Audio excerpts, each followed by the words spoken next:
Chi è Elena Lucrezia Cornaro Piscopia? No. No. No. Oggi compie 373 anni, è la prima donna laureata nel mondo e si è laureata qui a Padova. C'è anche una statua dentro al Bo. Non l'avete mai Non lo sapevo, non l'avevo mai Visto. E in quale materia si è laureata? Filosofia. Filosofia, bello. Qualcuno di voi sta studiando filosofia? No, ma giurisprudenza. No, sinceramente no, non lo so. Dovrei... Sai che è la prima donna laureata qui nel mondo e qui a Padova? No, non lo sapevo. Adesso sono una cosa in più, però, grazie.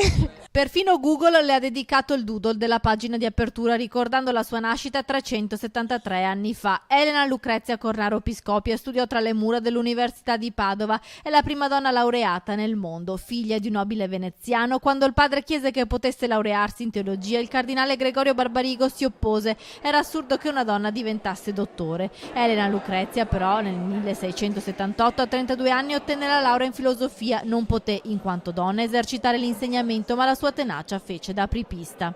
È la prima studentessa dell'Università di Padova Che si è laureata all'università. Quindi tu sei una delle poche che lo sa.